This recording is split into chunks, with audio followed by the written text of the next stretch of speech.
Hello and welcome to another episode of Talks Over Toasties. I'm Max Katina, and today we'll be discussing science's representation in film and whether or not we should heed these directors' foresights. On the show today, we have Steven Soderbergh, director of Contagion. It's an absolute pleasure. And world-renowned virologist, Paul Aliquist. Pleasure to be here. Today, the theme is hats. Steven, let's start with you. What does film bring to the table that other mediums of scientific discussion do not?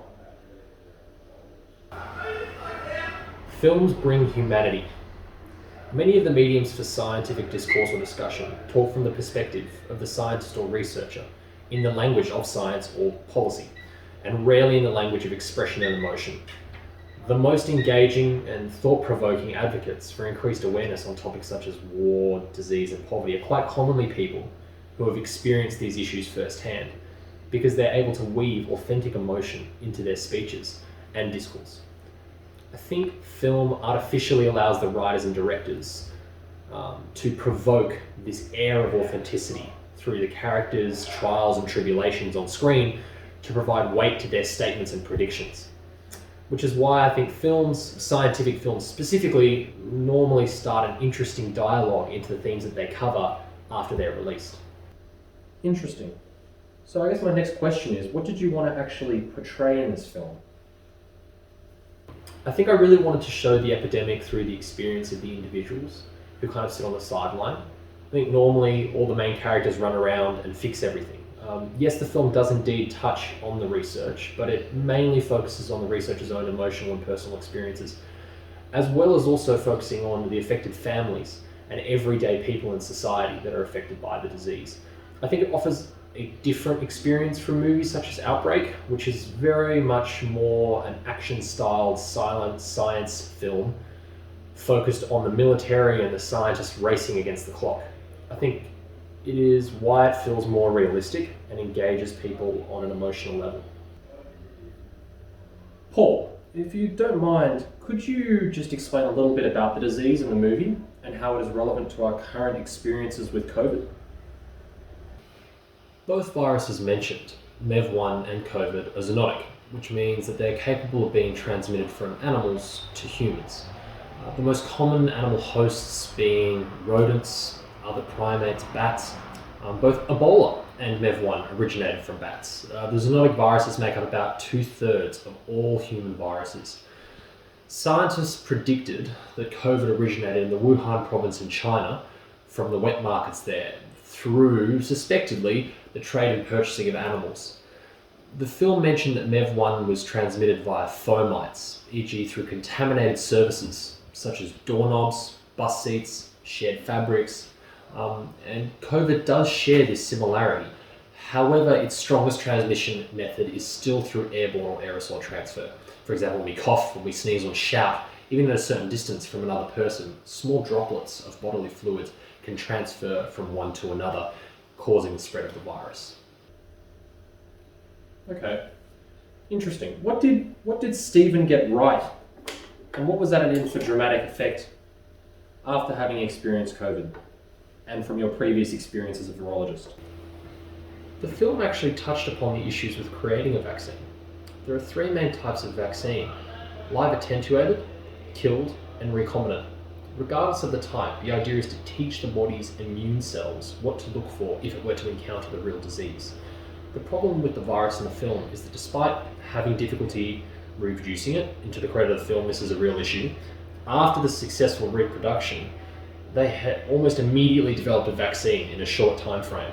Whereas in real life, developing a vaccine can take a very long time, with many viruses still without vaccines. Malaria, dengue fever, with actually a team at Oxford only recently announcing that the trials of their recent vaccine has started showing a positive response when trialled in 450 children in the Burkina Faso region for malaria.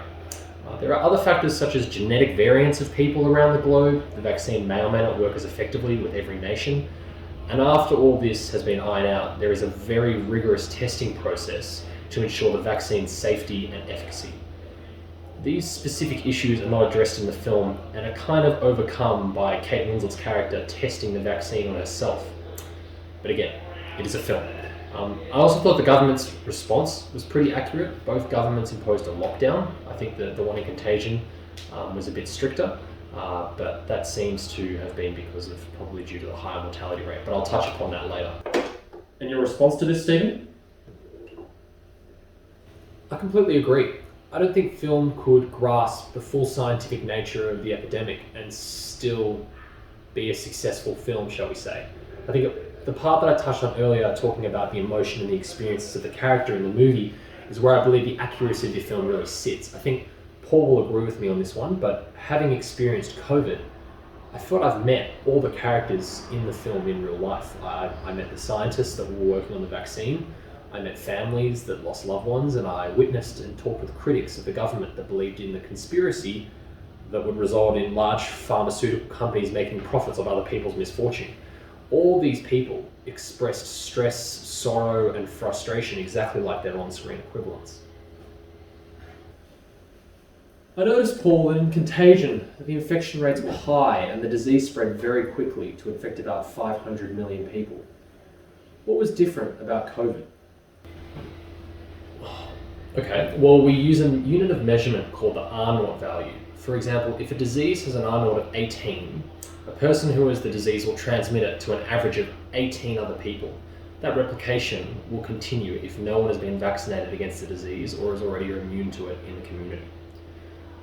Well, compared to 12 studies published from January 1 to February 7th, 2020, we've estimated that the R0 ranging for COVID ranges from 1.5 to 6.68 based on the country. They found a final mean and median value of 3.28 and 3.79, respectively, with an interquartile range of 1.16. In Contagion, the MEV1 R0 was roughly 2, which makes it quite similar to the infection rate of COVID.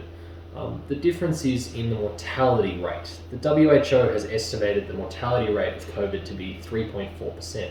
However, the rate of MEV1 was 25%. These large differences, I'm sure, were as the result of the need for dramatic effect. However, it does not quite compare to the mortality rates in the film, such as Outbreak, which are close to 100%. Well, I want to thank you both for spending the time to come in and answer some of the questions we had about the film and how science is represented in it. But I don't want you to leave empty-handed. So here,